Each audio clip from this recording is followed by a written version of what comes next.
Welcome to the Hank Russell invitation here on Millions.co. Tonight's guest, it's the return of Brent Reed. Hey, man. How you doing? How you doing? Thanks for having me back. Man, I appreciate it, dude. I'm glad to see you again. I knew it was going to happen, but we just been having, conflicting schedules, and you've been busy. I've been busy. Yeah. But I was gonna make it happen. I was gonna make the time for it. Hey, man, before we talk about fighting, man, I'm about tired of seeing you in your underwear on Instagram, though, man. I've been looking. I'm staring way too long at this, man. I was like, Look, people don't know this, but I got a degree in acting, modeling, and runway modeling. So I'm an actual professional, not just boxer. I'm a professional model as well. I didn't think you could have a degree in something like that, but all right, I'll take your word for it. Yeah, no, they have schooling where you go to school and you get like an actual degree and how to stand and poses and with the acting and learning monologues and learning how to improv and learning the definitions for all these things. It's there's tons of schooling. Like most top actors and actresses, they all had schooling of some sort, whether it was School of Juilliards or you know.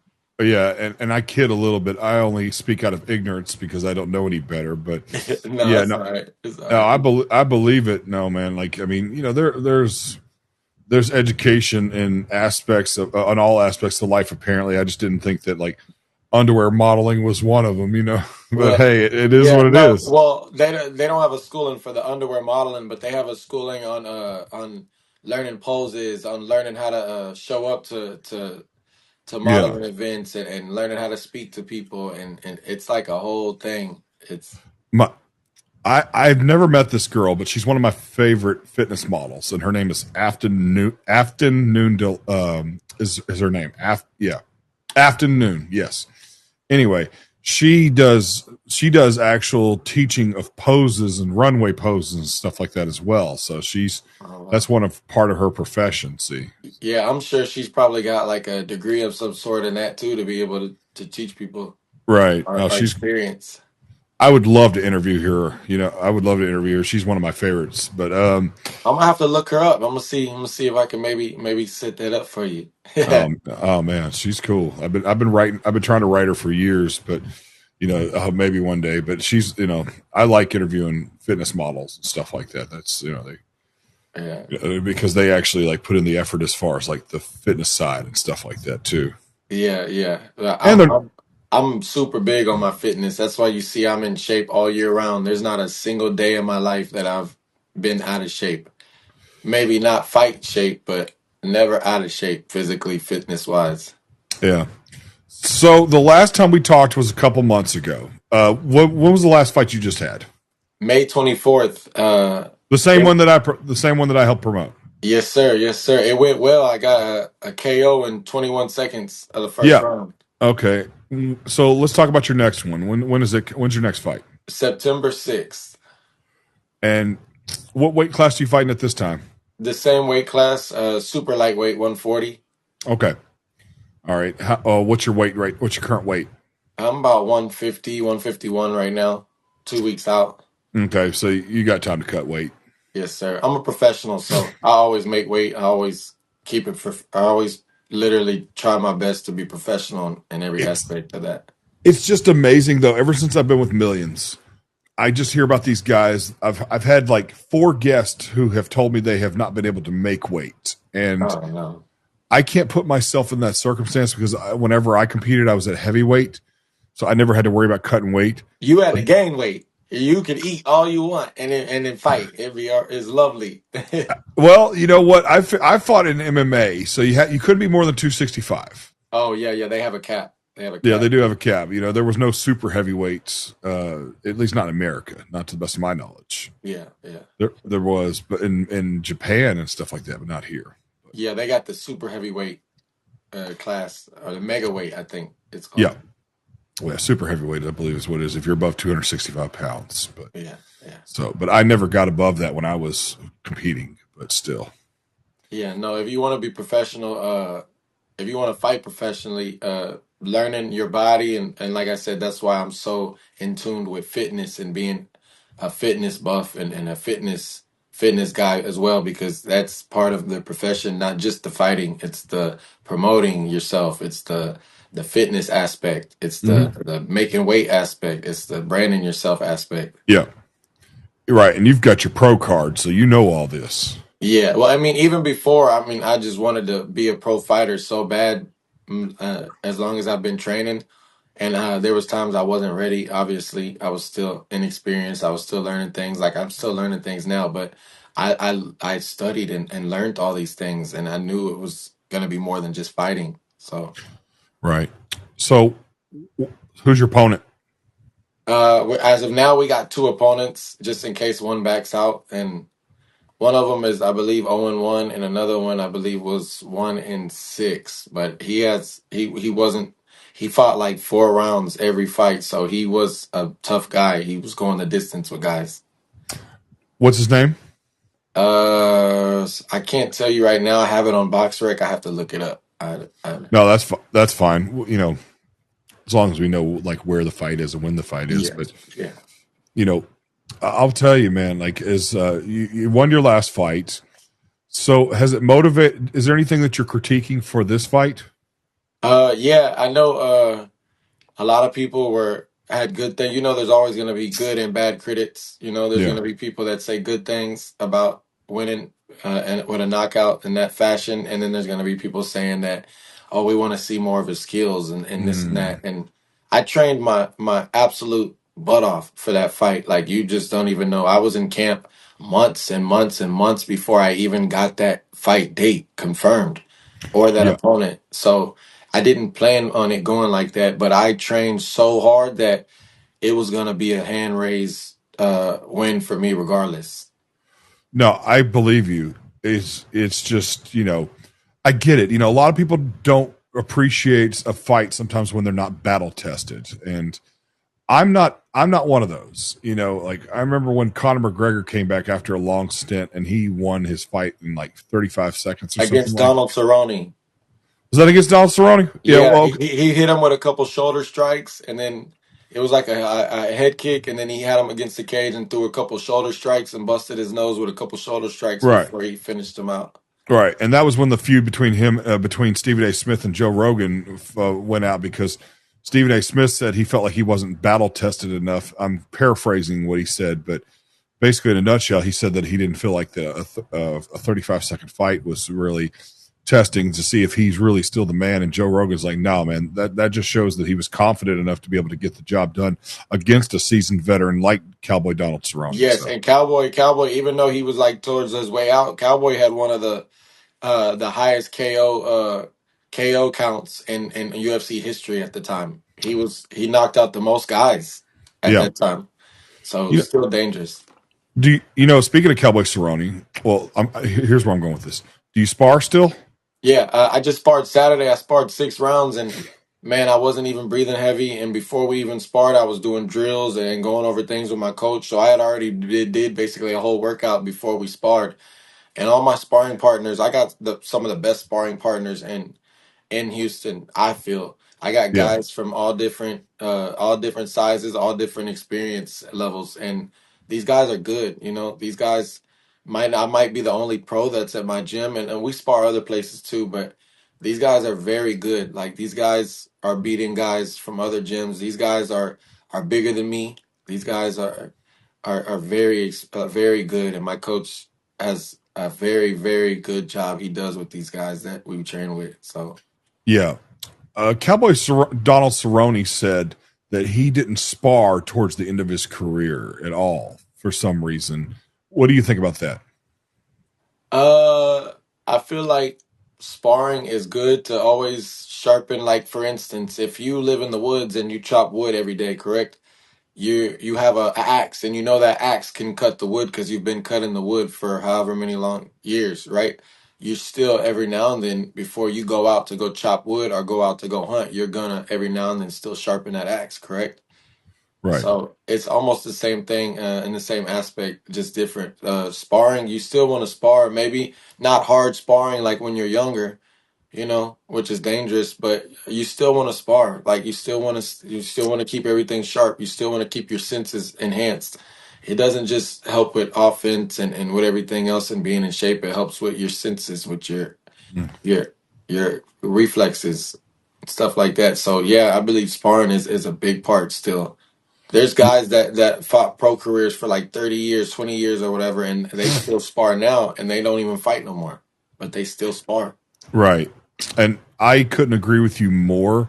However, I haven't fought in 18 years. So my body and mind may be a little bit differently than it was back then. So, I mean, would I be able to handle sparring at this Right. point in my life? At that point, it's really all about like finding, like knowing the people you're sparring. Like you should be sparring guys that you know, Oh, that know like, hey, this guy is a veteran, or this guy is retired, or this guy is. You shouldn't be sparring young bulls that are 5-0, 6-0, 15-0, that are always having something to prove. You know, yeah, that I understand that. That's a little different. right. And I believe what you're saying. That's for sure. Because, and plus those guys are still at the point in their careers where they're still trying to elevate themselves, so to speak. And you can always improve even when you're older, but at the same time, like, what kind of damage are you taking at that age based upon trying to prove yourself with somebody? I mean, Derek Lewis at 40 years old just knocked out a guy 13 years younger than him, and it probably wasn't necessary to spar with younger guys just to prove that he did it.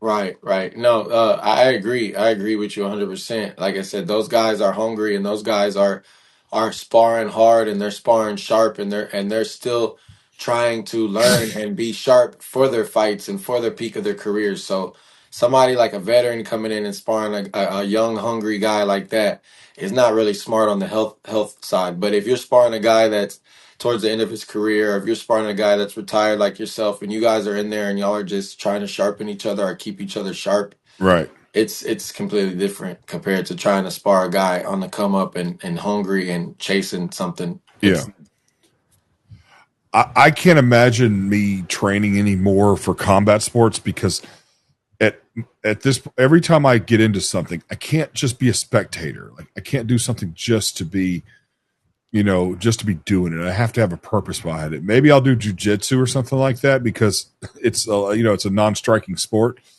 But at this point in my life, I can't do any, like, if I play guitar, I'm not going to do it just to play for myself in my room. I want to be able to do it for others and stuff like that. Same thing with the fighting. If I compete and train in jujitsu, I expect to go actually compete and see what I'm made of in that aspect. No, I get what you're saying. I'm kind of the same way, and that's why I said I agree with you on what you were saying as well. It's a good thing to do, and also it's a bad thing to do, because if you most fighters, like wrestlers, it's hard for us to leave this alone, man. It's you fight. It's hard to leave this alone, no matter what age you walk away Yeah. from this stuff. It's hard. Unf- So yeah, unfortunately, I had a job that required me not to fight anymore. That's one of the reasons why I retired. And I just didn't have it mentally. Mentally, I'm not like a fighter, so to speak. Like, I could do the moves and I could fight and I could compete and stuff like that. But if I wasn't able to elevate myself past the mental aspect of it, then I would seriously get hurt in there. yeah, yeah. No, that's why a lot of guys walk away from it when they do. Everybody's time is different. Some guys like me are in their peak, I feel like, because I didn't take a lot of damage in my 20s and in the amateurs. So I feel like this is the time for me now. I've never been more in it mentally, Right. physically, and emotionally. So it's Yeah. perfect. But other people at my age would look at it like, I just don't have it in me for the preparation, the Uh, battle anymore to go through it. yeah. I remember when Matt Barnes played in the NBA, he played with the Memphis Grizzlies, and he was 35 years old at the time, and he gave the Grizzlies some of the best quality that he had. Scored, made a triple double and all that stuff during that season. And a lot of it, he said, had to do with the fact that he wasn't playing a lot in his 20s, and his skills hadn't developed in his 20s. But by the time he was in his 30s, he was still pretty fresh from being able to, do everything, from being able to do everything in that age point and not in his 20s. So, Absolutely, absolutely, yeah. Like, see, he didn't reach his peak like most guys reach their peak from coming into the league at a young age and playing instead of being on the bench a lot, they were starting. And in Yeah. his case, he was starting when he was with the Grizzlies, and he was playing, and he had felt like he hit his peak, his best development time in his life. So perfect. Oh, absolutely. So what's let's get the promoting of the fight out the way here real quick. Tell me where the fight is, when the fight is, and where people like me can watch it at the house. It's gonna be live streamed on Texas Combat Sports YouTube for free, and all you got to do is go to their YouTube channel, Texas Combat Sports, and it'll be live streamed like my last one, and it'll be free. Okay. So Well, that's a good thing. I'll be able to catch it then. That's awesome. Yes, sir. And it'll be here in Houston, and it'll be at the same location I fought last time at the Zone. Yeah. Here in Houston, they have a lot of Brazilian Jiu-Jitsu tournaments and a lot of Mhm. things like that at this place. It's a pretty big location. Do you know where you're at on the card? I fought co-main event my first fight. On this one, I think I'm fighting like either 5 or 6 out of like 10 fights. Is it mostly pros? It's all pros, Okay. and there's 2 female fights as well that are pretty good. One chick is a kickboxing Mhm. like champion, comes from the kickboxing background, and she's very decent, very very good, it's very sharp, and she's making her pro boxing debut. Other than boxing and the actual UFC event I went to, it's very rare where you find like local fights where it's all pros. Yeah, no, that's I just started to see that. I didn't know that they really even did that. I thought that Yeah. usually big shows were all professional fights. I think it has to do with the population too. I mean, like in a city like Houston, Houston's the third biggest city in the country. So I could really imagine that they could find all pros, but you go just about anywhere else in this country, you know, New York probably would be a good one. And then Jacksonville, Florida is the second biggest city in this country now, based upon population. Yeah. And so I don't know the Jacksonville scene that well, but I do know the New York and the Houston scene, and I guarantee you that if you throw a rock, you're probably going to hit about 20 professionals anyway. So Yeah, yeah. No, I just found out that they do some of that with the Muay Thai fighting. yeah, A guy that I met at my fitness gym, he fights Muay Thai, and they do. I seen one of the flyers on his show, and it said amateur fights and pro fights, and I was like, oh, so that I is a cover. thing. Yeah, not, around the time you and I met, I actually covered a MMA event, and I was live, and the two main events were pro, but the rest of them were all amateurs, which I don't have a problem with to an extent because let those amateurs get their shine, but at the same time, there is a reason why the pros are the pros. They're the ones that actually, you know, is the professional. Like that's their profession. That's pro is short for professional, and profession. So Yeah, it's a mixed bag of emotions about that. But at the same time, I get it. That's where I get it. It's kind of like I said earlier, any city you go to, you're probably not going to have a tremendous amount of pros in a certain city unless it's like the biggest cities. I don't know the LA scene that well because it's a bigger city as well, but LA is a different animal than it was 10 years ago. So I don't know. LA is a different animal from all cities. I know you guys got a lot of transplants from LA coming down to you guys. Yeah, yeah, it's been like that for like the past 5 or 6 years. A lot of people from California moving down. Right. And that's to be expected unless they clean their act up. I don't know much about it right now, but if you're not obviously if you're not growing and you're decreasing, then obviously there is some act that needs to be cleaned up. Right, right. So what do you plan? So what do you plan on doing as far as weight cut? I mean, when do you start? When is the cutting process going to start? I actually started cutting weight already like a week ago. So like almost like a little less than a month ago, I've already started cutting weight. So Is I'm 2 weeks plus like another like week and a half. I started coming down. Last time I didn't start coming down from my walk around weight till 2 weeks till this point, and it was a little bit more difficult. And by this point, I wasn't even at 150 yet. I was at almost still like 160. So it was a little difficult. and I get it. It's you can't.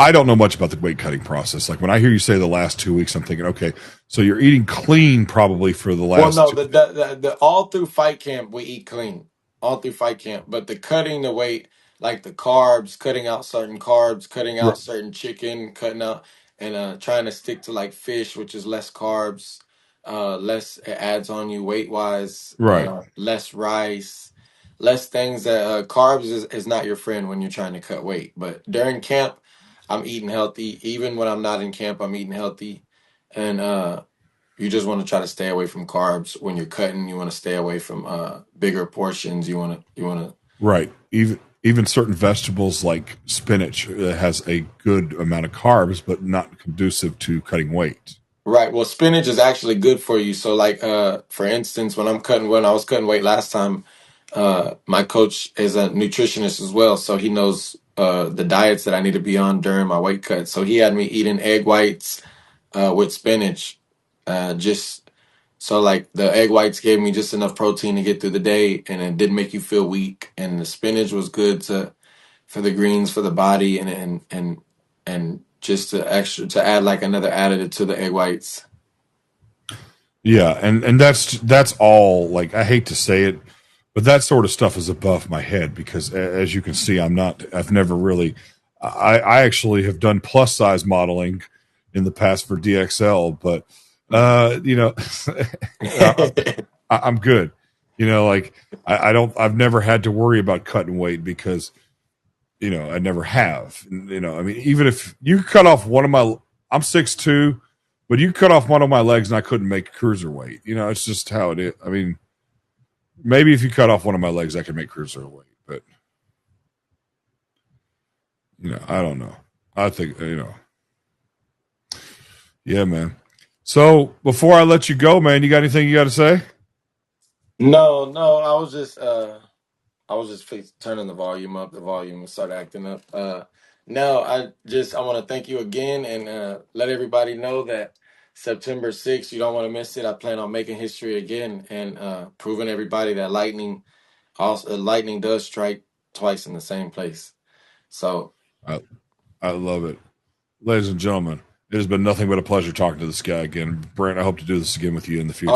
oh yeah, much more times and I love watching you grow and I love watching you do the interviews and Thank, I appreciate what you're doing for us fighters. I Oh do. man, hey, look, I was telling you off camera, man. I hope that I hope to be able to do this for a living one day as a career because I love this and I love combat sports and I love being. I want to be that guy that says I know that guy when he does something that's above his potential. So, Yeah, well, I'm one of those guys, and I'll make sure I remind everybody too that you were one of the first people to give me an interview and give me a chance to just hear my oh man, story and let me speak and be a voice. oh man, I appreciate it, man, and much love, Brent, man. Always good to hear from you. You too, you too. Sorry about the inconvenience, and like I said, It's anytime cool. you know you're good with me, I always make the time. So. Hey, it's cool. I'm doing my birdie Mac. That's my birdie Mac. No, we good. On that note, I'm gonna close it out, ladies and gentlemen.